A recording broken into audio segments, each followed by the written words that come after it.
So where does Nebraska go next after the loss to Michigan? Matt Rhule tells you next.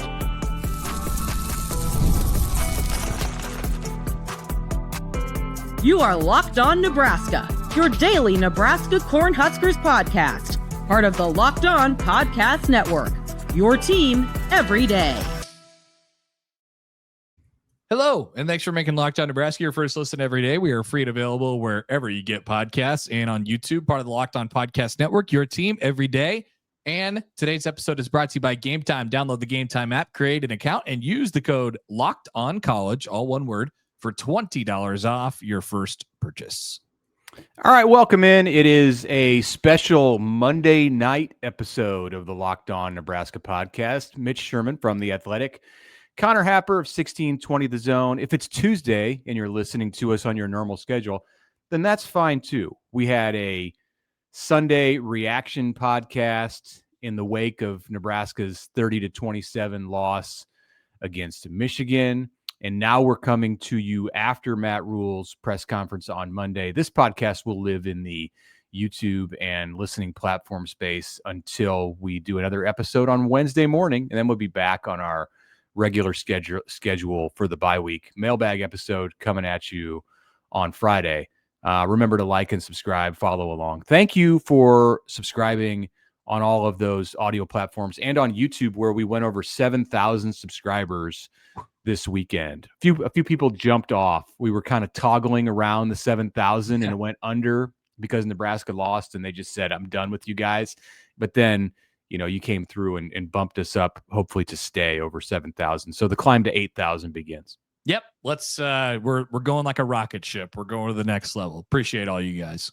Mm-hmm. All right. We're reliving the 3-point loss Saturday against Michigan because we spent 2 weeks. You might say we spent 6 months building up this game, and we can't just step away like that. So it stings for Nebraska for sure. That much is clear. Huskers failed to take advantage of a huge opportunity in front of them, did not take that step as a program in beating a ranked team. Another opportunity will come. We'll look maybe in this episode or certainly this week when that next opportunity might be. But first, Matt Rhule, he had a lot to say to the media on Monday, his normal news conference time, even here in the bye week. And guess what came up? It was the narrative about Dylan Raiola and Patrick Mahomes.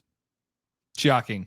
Yeah. And there was, it's funny, that conversation we kind of thought going into the weekend, we said, hey, if he has a good game, if he does something like throws for 300 yards and 3 touchdowns and completes 75% of his passes, maybe people will forget all about. Oh, no, that only makes it worse. It did exactly the opposite. More people saw him on television, and more people said, hey, this is kind of weird. It was the hey, I know that guy. I know. Yeah. I've seen him. I saw him on Sunday Night Football. There was a lot going on. So I actually brought this up at the end of the press conference because Rhule was heaping praise onto Raiola. He was talking about the great check that Dylan made in the first half to hit the 26-yard TD to Ja'Cory Barney, and it felt to me like the elephant in the room was that nobody there was talking about what everybody outside was talking about when it came to Raiola. The CBS broadcast had fun with the Raiola Mahomes thing, and it just seemed to go wild this weekend. People in mainstream media who hadn't made a big deal out of this over the last year or so are then jumping on and saying, hey, did you notice that the Nebraska quarterback does everything just like Patrick Mahomes? So I just asked Rhule, and I've heard him talk about this on his podcast. I've heard him talk about it in some other venues like the Pat McAfee show. So does it bother him that while his quarterback completes 75% of his throws, a lot of people out there only know him as the guy who walks and talks and throws like Patrick Mahomes? Well, should we play the clip? Let's play the clip. Right here. Here we go. I'm not talking about fans. I'm talking about, but when it comes, sometimes I think things are just so lazy. Like he's completing 75% of his passes. He's played 2 Power 4 teams. like even the play with the touchdown to Ja'Cory, like that's an elite level check. That's not somebody in the headset looking over the sidelines and them going like this. And that's Dylan playing quarterback, man. Like, so yeah, I say it to everyone every time the media comes in. I'm like, let's not do just the Mahomes thing. Now, I mean, I get the Mahomes thing, but that's just such an easy. Let's talk about the football. And I think he's playing football at a really, really, really high level. And if you look at his growth from last year to this year, like he got hit early. He had to run around early, and yet he's one throw, and that throw's not all, I mean, it's on him. It's also on the tight end. Tight end breaks out when he's supposed to sit down. Tight end does what he's supposed to do. The ball's completed, and we don't have to throw that interception. So it's a little bit of everybody. But yeah, that doesn't bother me as much as like I want people to see in these guys what I see in them. Right? They play their tails off, and I think Dylan's playing quarterback at a really high level right now, personally. So not only was it talked about quite a bit on the broadcast on CBS on Saturday, there was another CBS writer who was on a podcast and had a video about that yesterday. Tom Fornelli, he went on this thing about how basically to his detriment, it seems like he is going out of his way to be Mahomesian. Do you think he is moving around in the like pocket? He's moving around in the pocket. Okay, yeah, but moving around like taking different arm angles, and he said he does it unnecessarily.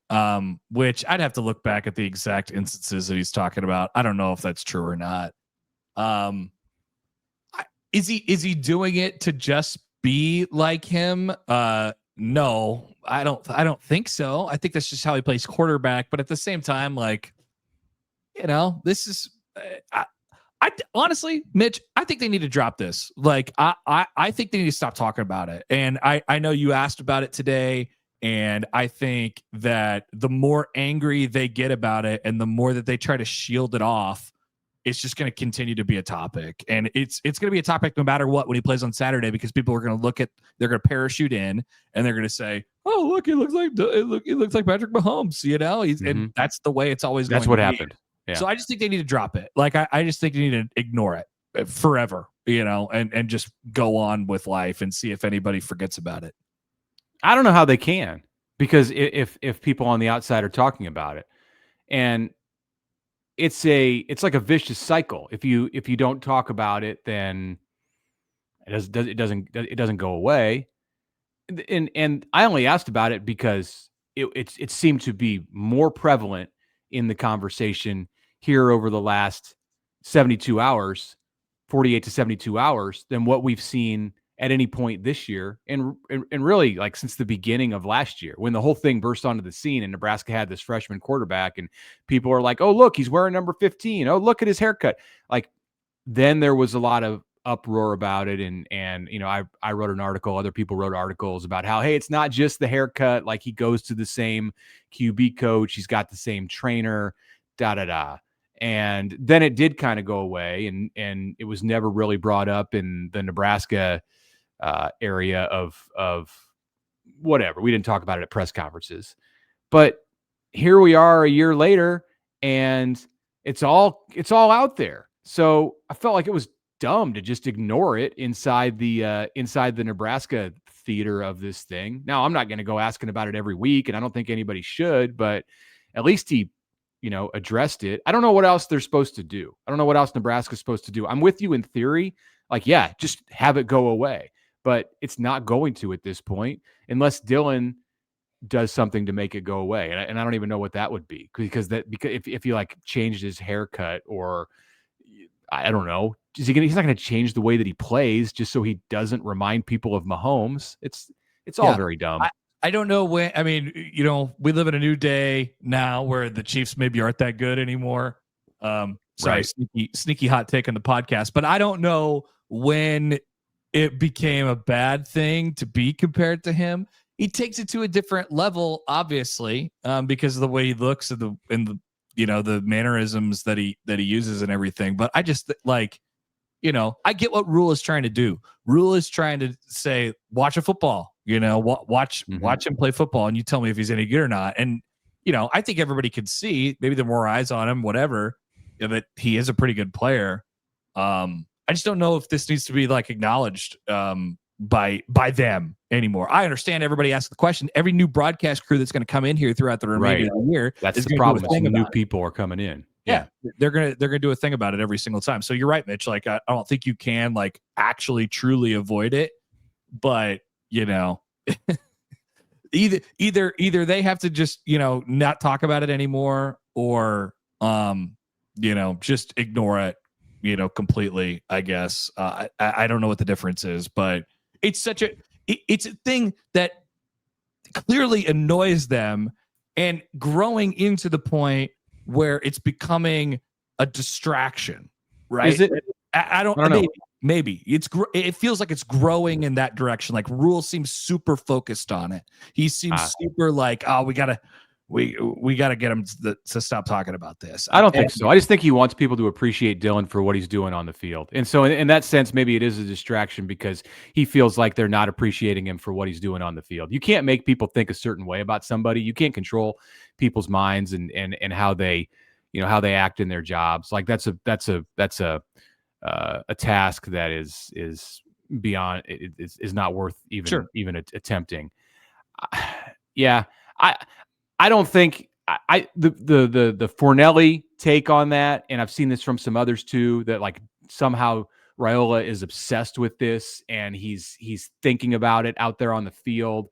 Like that's way off base as far as I'm concerned. I just think he plays a certain way, and it happens to be similar to Mahomes. Did he get it originally from Mahomes? Sure, but now it's just his style. It's who he is. I don't think he's watching Patrick on a weekly basis and going, oh, look, he did that, so I'm going to go do that next week. I really don't think he's doing that. If he is, he should probably stop. Let me ask you this before we get off of this.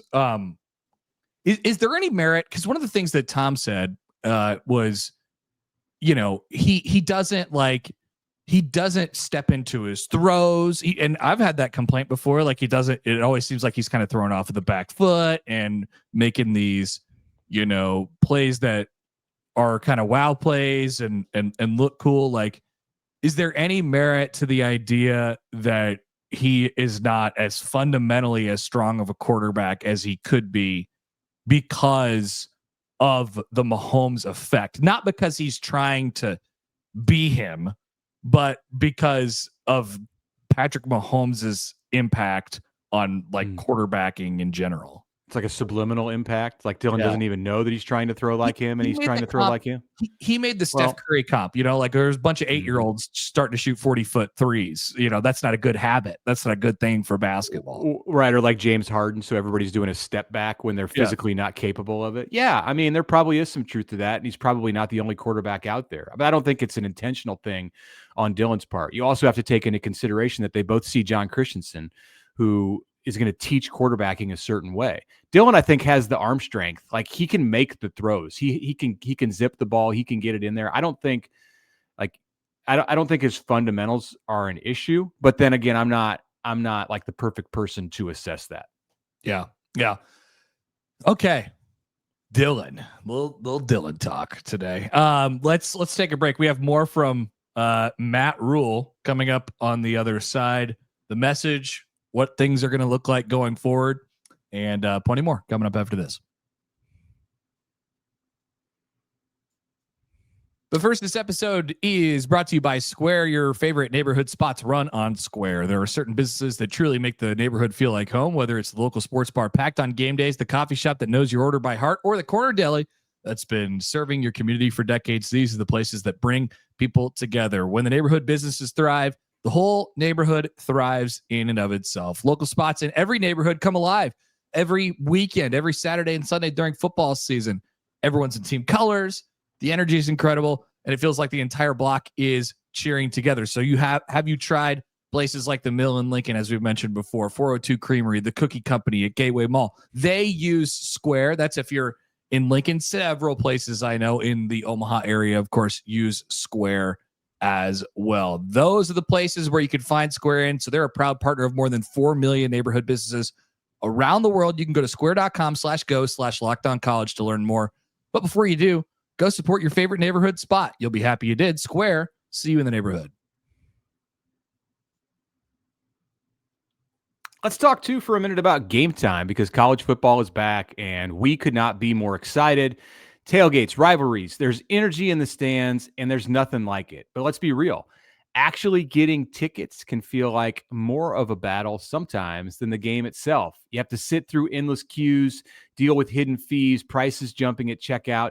That's why I use Game Time. It's the app that gives the advantage back to fans. Game Time is the easiest way to score last-minute tickets at the best prices with no surprise fees. What you see on the app is what you pay. They make it simple to look at the views from your seats. You can take advantage of the zone deals.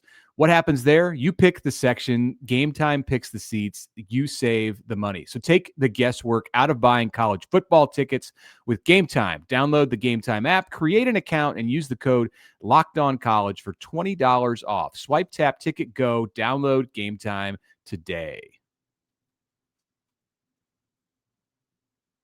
Welcome back. Connor Happer, Mitch Sherman with you. Matt Rhule, his press conference on Monday, the only media availability of the week. It was an interesting one. I think there was a lot of good stuff that came out of it. I think Nebraska, the way he sort of described it, is at a, they're looking to get some hard answers about themselves going into this next portion of the season. They have data, and now they're trying to get some questions answered. Yeah, it's interesting how the season just breaks into these three parts, and like, part number 2 of the season is coming up, and it's Michigan State, Maryland, Minnesota, Northwestern. The least sexy part of Nebraska's schedule, but maybe the part that will most determine what the final record looks like. The biggest one, for sure. They're all winnable. They're all losable. So, yeah. Well, no Northwestern. Doubt. Yeah, Northwestern don't lose that game, but yeah. So here's Matt Rhule. We'll start with this, talking about his message for the Huskers as they came out of that Michigan loss and head into the bye week before that all-important stage 2 of the season comes up. This is Rhule today. As I've said to our players, I think it's really, really important for us right now as a coaching staff and really a football program is to have a very calculated response, not to overreact, not to underreact, but just to be very disciplined in the way that we see things. What I've asked our guys not to do is not to settle for the narrative of how we're just a couple plays away. I think that's a deadly, deadly thing when you start saying things like that. I think I showed them probably 45 plays yesterday that could have been the difference in the game. And so for us, this is what the Big Ten is. It's going to be exciting games that come down to the end. And you always have to make one more play than your opponent. We had our opportunities. We didn't get it done. Probably, obviously perhaps the most disappointing thing was just, was just the fact that they controlled the line of scrimmage on both sides. Yeah, that's disappointing. Yeah. And there was a lot of talk about that on Monday in Lincoln. Nebraska can't have another game like that this year where where it finds itself in a situation that the opponent just controls the action in the trenches in the way that Michigan did. That's not a winning formula in any way in the Big Ten as you go down the stretch. I think the question that they have to answer is, how much of what was exposed on Saturday did you plan for? Did you think about? Did you know that you were deficient at? And how much of that, just on your own in a vacuum? And then how much of it was Michigan forced, right? So, I think you can make an argument that those rush ends coming around the edge, that's Michigan. I don't know if it's all Michigan, but, Nebraska always wants to have better tackles and stuff like that. But I think you make an argument that Nebraska, as we talked about on Sunday, might not see a better couple edge rushers all year. The run game in general, I think we have two pretty good examples now, Cincinnati and Michigan, that Nebraska is just not real good in the run game, whether it be the running backs problem, whether it be the offensive line's problem, whether it be a scheme problem. I just think we got, I think we have some overwhelming evidence now that Nebraska is just going to have to make do there this year. And I think they know that.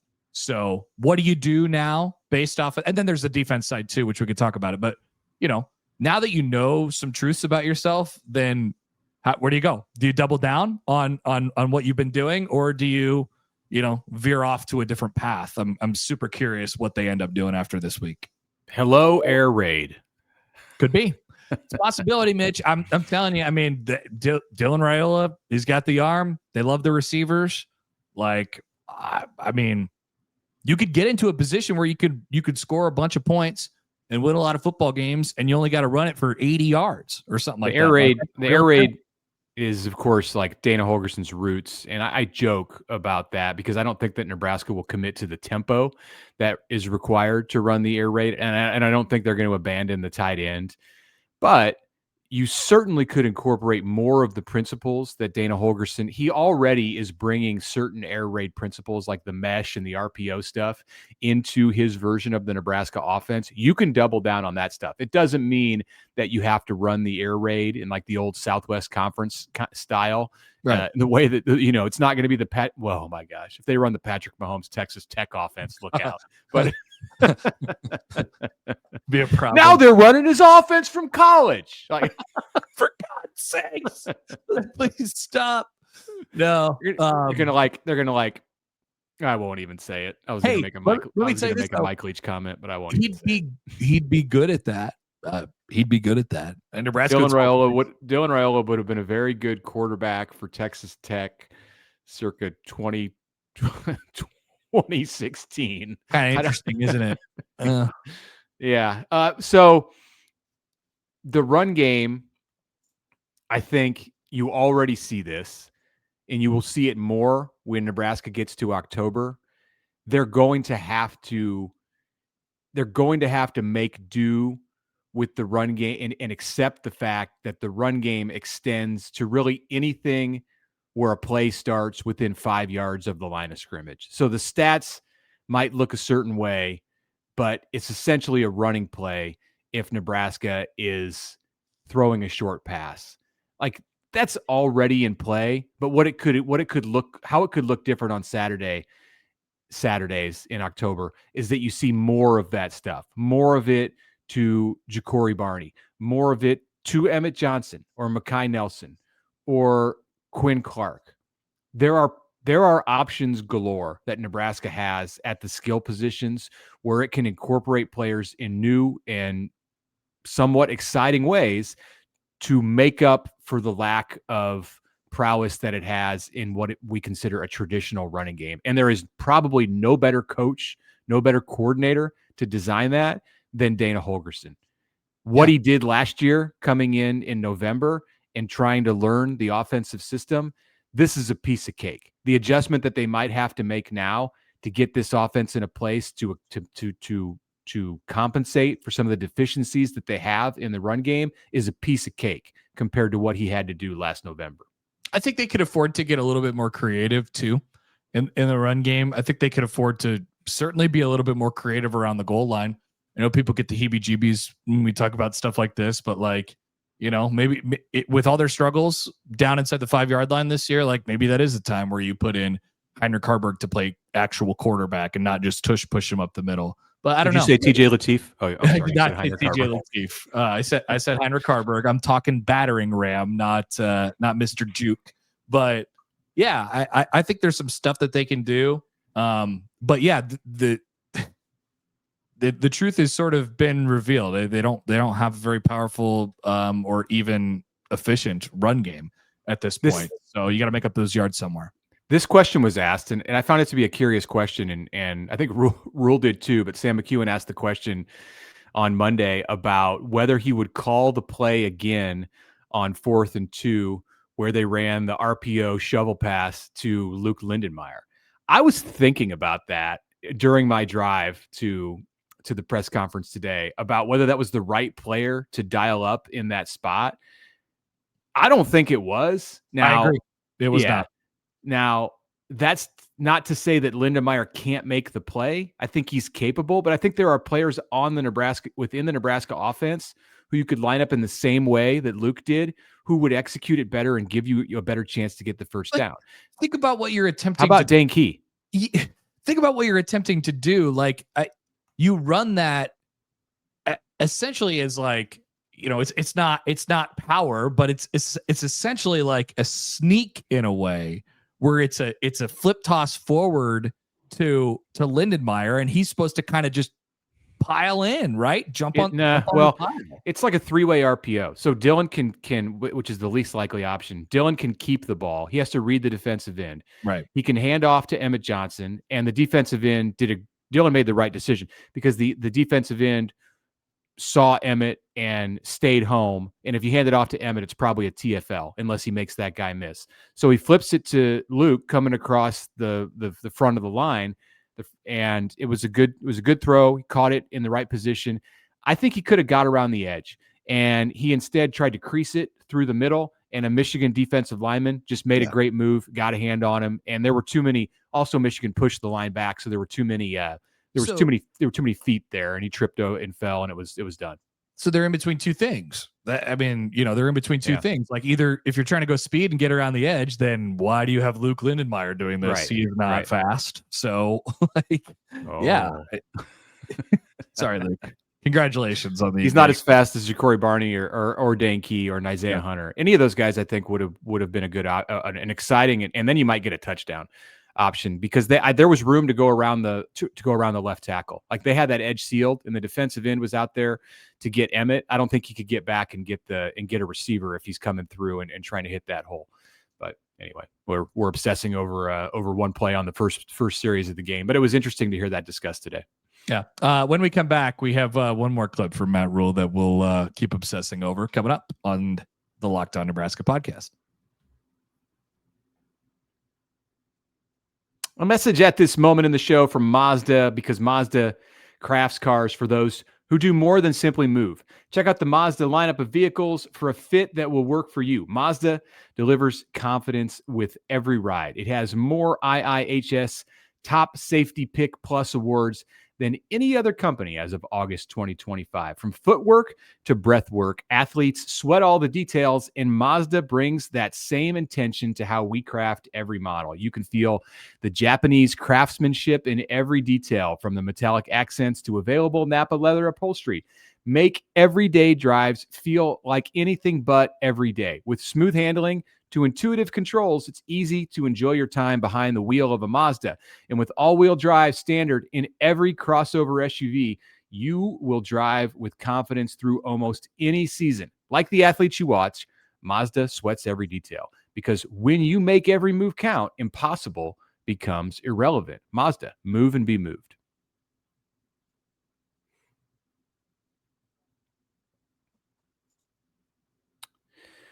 All right, welcome back. Monday night, Tuesday episode of the Locked On Nebraska podcast. Mitch Sherman, Connor Happer with you. Moving forward, Connor, what is the mindset of this team? I think it's always a question in Nebraska because, as normal, outside of the program, in some circles, the sky is falling this week. I was actually asked today by a member of the media who I think listens to the show, who's been here through all of the Rhule era, but not before that time. Is it normal for the fans to react so over the top after one loss against a team that seems to be pretty good? Wow. We got some teaching to do, whoever that was. I would tell you, but I don't want to share conversations this is a private conversation. I said, yeah, it's totally normal. Uh-huh. Yeah. People are reacting exactly as you would have expected them to react. Yeah, it was like more time around here. It was like an old friend today when I got on the radio show, and I said the phrase, two things could be true at once. And I caught myself and I was like, wow, I haven't said that in a long time, because that's what you're doing when you're trying to say, like, hey, there's some good things and there's some bad things. There's some good things and there's some bad things. Two things could be true at once. And I was like, wow, football season is truly here. How about that? Clearly, Matt Rhule wants his team to break free from some of those old habits that have existed at Nebraska. So here he is today talking about how there was no panic on the sideline when Nebraska was down 10 points in this game, which he took to be a good sign. We've had two close games. We won one by 3. We lost one by 3. And neither one did I feel the panic that I felt for 2 years here from the guys on the sidelines. I think we have a quarterback. We're 5th nationally in passing yards, 1st in completion percentage. Is that defense or offense? Is that offense? We're first nationally in passing yards per game allowed. So, okay. So, fifth in opponent completion percentage, no touchdown passes allowed. We just got to get a little better up front, right? Like, he gives me all the good and the bad, right? You know, think about, we've lost 2 turnovers in 4 games. We're 20th in turnover margin. So, you know, you can be really angry that we lost the game. That's how I feel, just so we're on the same page. I'm really angry that we lost the game, but I also have to recognize, hey, there's things we're doing well. There's other things we're not fixing. It just can't be just, oh, the D-line stinks, right? It's just, because that takes the pressure off everybody else. Like, it's all 11 guys out there that all have to make these plays for us to be successful. So, you know, I think we look like a well-coached team in terms of no penalties. We're disciplined. We're not beating ourselves. It just all has to come to fruition, and hopefully we can get hot doing that, which I'm pretty sure we will. All right. It's okay to be angry, Matt Rhule. That's fine. I generally liked his message today. I thought he hit the right notes and had good things to say about what he's doing to approach this with the Huskers. Yeah, they got a big week here to, you know, figure out some stuff about themselves and go into this really important stretch, like you said. All right. To finish the show today, I have a little bit of a rant. Maybe this will be the last time that we get into like a specific situation from the Nebraska-Michigan game. But I want to say this because of some of the reaction that I heard from fans and media after the game. So Rhule mentioned today in his press conference that he's got to own what happened in the game, like the situation that he controlled. Does Nebraska go on 4th and 2 at the end of the first drive or just take the points? He has to own that. And if you dropped a pass, you have to own that. If you threw an interception, same deal. You get it. So it got me thinking about the 4th and 2 situation. And, you know, I'd already thought quite a bit about it. In fact, I asked him the question after the game on Saturday about his decision to go for it on 4th and 2. And this brought him to mention that the analytics tell you to go for it in that spot. And I fully back what Nebraska decided to do in that situation on 4th and 2, because it wasn't just a decision about 4th and 2. It was also making a decision on a play call on the previous play on 3rd down. I have some questions about what Nebraska did on 2nd down on that in that sequence, throwing the fade. 3rd down, I'm fine with it. 4th down, I'm fine with it. And you didn't even necessarily fail when you failed to pick up the 1st down, because then the percentages say that you have a pretty good chance of getting the ball back in good scoring position, which Nebraska did, got into field goal range, but it missed the 44-yard field goal, which is just bad fortune. So there are people within the Nebraska football environment who believe that Nebraska missed the opportunity to kick 2 field goals, one on the first drive and one on the second drive. I can't get over how bad I believe that take is. The only reason that Nebraska had an opportunity to kick a 44-yard field goal on the second drive is because it failed to get the first down on the first drive. And it backed Michigan up against the goal line, and it forced the 3 and out, and it got the punt. It's 2 opportunities at 1 scoring spot. You're only going to get 3 points or 7 points out of that entire situation, not 10 or 14 or 6. So great rant. Where I'm at. Great rant. People don't understand. People do not understand how, like, I don't know if they don't understand how the butterfly effect works or how like football games work. Complementary football. I mean, if you come away from Memorial Stadium thinking that they missed 2 opportunities to score, I'm sorry, you just weren't watching the game. It's funny because people, it's easy though. Like it's just the easiest low hanging stuff because people go for, oh my God, they lost by 3 and they turned down an opportunity to get 6. You know, 3 plus 3 is 6. They could have won the game. That's not how football games work. That's not how football games work at all. I don't know if I'm as like staunchly behind their decision to go for it on 4th down, but I'm certainly okay with it. I thought it was a 50-50 in the air, call it how you want it, vibe it out. I could come up with an argument to defend it. I can come up with an argument to go against it. I'm fine with what they did. I'll even say, so as I made my way to Lincoln today, I had our friends from the Schick and Nick show on. And they were discussing this. They're usually just joking about everything, but they were discussing this, and they spent 20 or 30 minutes actually in real analytic thought about the Nebraska-Michigan game. And Matt said, all right, look, you got to take the points because you have to recognize we had Matt on the show last week. So if you're listening to this, I'm sorry that I'm disagreeing with you, but whatever, that's the world we live in. So, okay. He said, you have to take into consideration if you're Nebraska in that spot. I'm sorry that you've lost 27 consecutive games against ranked opponents. And like, it isn't just about the analytics. And I'm yelling, this is terrible. I'm yelling at my Apple CarPlay. No, you don't. If you're Nebraska football, you're the coach or you're the player, you are not thinking about how you've lost 27 consecutive games against ranked opponents in that spot. That's the worst thing you can possibly be thinking about.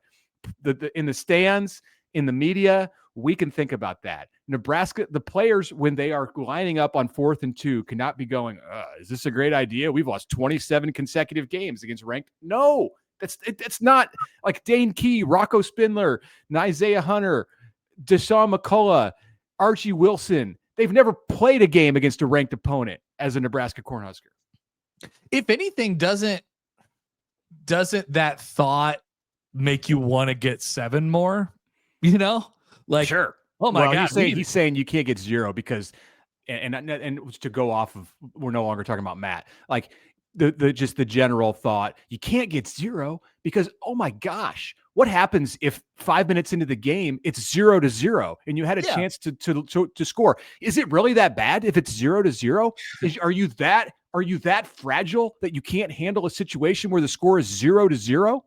But remember, the alternative to it being 0-0 is 7-0 instead of 3-0. We all know how deflating field goal drives could feel, especially getting into the deep red zone sometimes. So, like I said, I'm not super duper opinionated about it, but this is Mitch.